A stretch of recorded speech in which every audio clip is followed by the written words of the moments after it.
Hello everyone and welcome to a brand new series of GCSE Geography Help videos.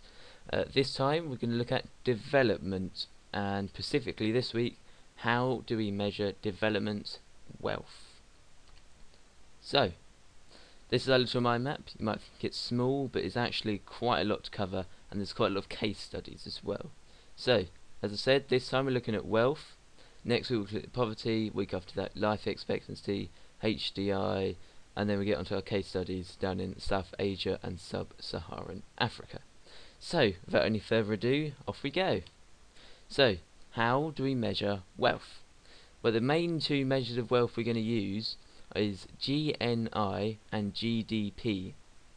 So, GNI, or gross national income, is calculated by adding up all the services and goods produced by a country and then divide it by the number of people in that country. So this shows you roughly how much the national income is for the country. And then GDP, or gross domestic product, is quite complicated. So we've got a little formula: GDP equals C plus G plus I plus NX, where C equals all the consumer spending, G equals the sum of government spending, sum means adding, and I is the sum of the country's business spending. NX is the nation's total exports, net exports, which is exports minus imports.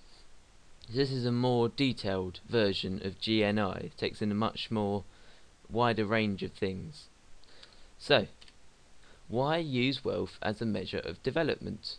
Well, countries with more money can spend it on things like health, that shows development, and they're also very easy to compare because GDP and GNI are always, with no exception, measured in US dollars, which is shortened to USD.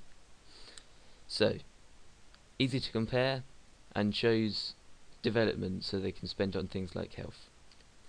What about the downsides? Well, GNI and GDP do not show the distribution of wealth, e.g. Ghana's north-south divide. And we're going to do a video on Ghana soon, so when that's live there's going to be a little link here, and you can click on the More on Ghana little button. So I think that's about it for this week.